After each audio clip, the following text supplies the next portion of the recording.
It began with a single woman.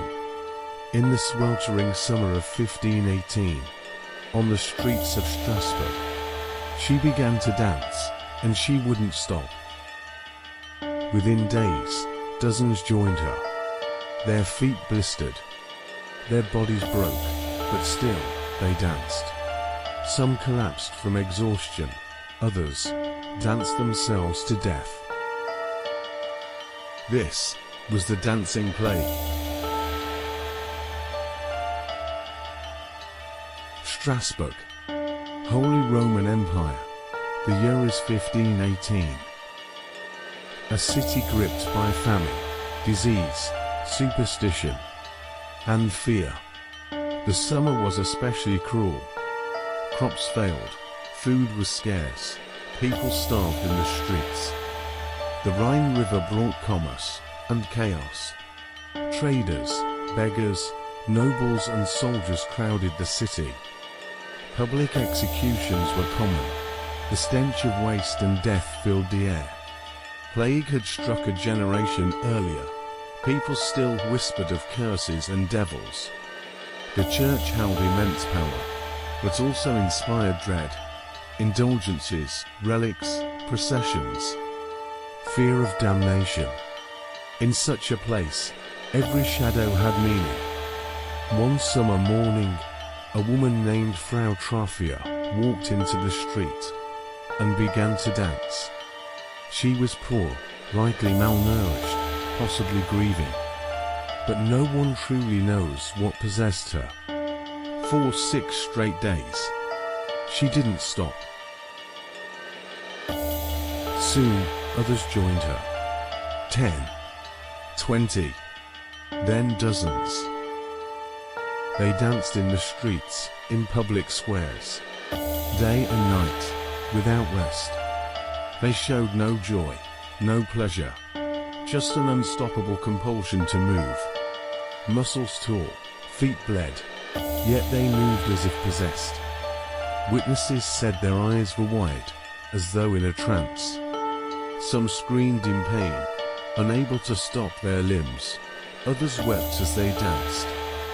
Crowds gathered to watch. Children were warned to stay inside. As days passed, rumors spread. Was this a curse? A punishment? A demonic force? The bishop called for prayer. Merchants called for exile. But the dancers kept dancing, and more kept joining them. By the 3rd week, the plague consumed entire neighborhoods. Authorities believed the only cure was more dancing. They built a stage, hired musicians, encouraged the dancers to keep going, hoping they would exhaust the illness. But that only made it worse. More people joined. Some died from exhaustion, heart attacks, or strokes. Estimates say up to 400 people were caught in the madness. The mayor and city council consulted physicians and astrologers. They blamed overheated blood. Some even suggested demonic possession or divine punishment. Fasting was ordered. Pilgrimages were promoted. Bells rang throughout the city, calling for repentance. But in secret, families tied their loved ones to beds. Some fled the city entirely.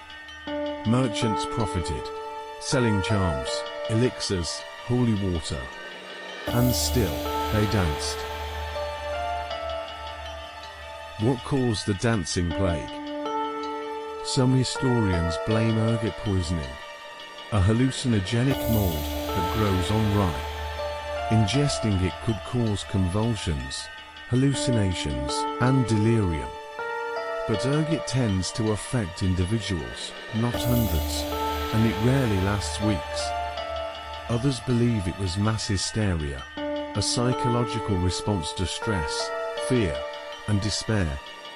The people of Strasbourg were on edge. The famine, the fear, the religion, the guilt, it all built up.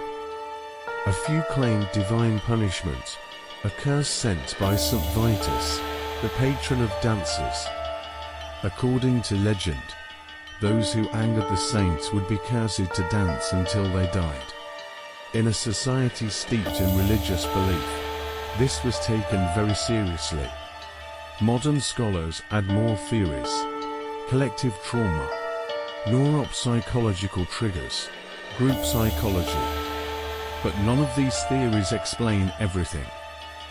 How could hundreds be swept into a dance of death without a single voice of reason? Was this truly a sickness, or something even stranger? Eventually, the plague faded. The dancers were taken to a mountaintop shrine. There, under the shadow of saints and relics, the dancing stopped. No one really knows why. Was it the change of scenery, the religious rituals, or simply the passing of time? The city tried to return to normal, but fear lingered. Families mourned their dead. Priests preached repentance.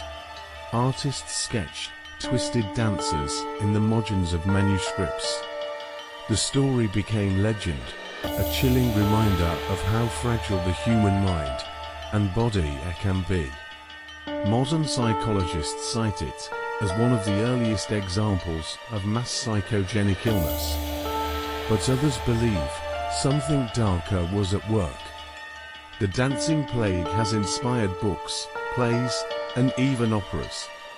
Its echoes remain, not just in history books, but in the collective fears of every generation.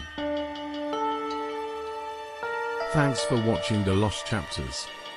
Subscribe for more untold stories, forgotten history, and strange truths from our past. And remember, not every plague spreads by touch. Some begin with music,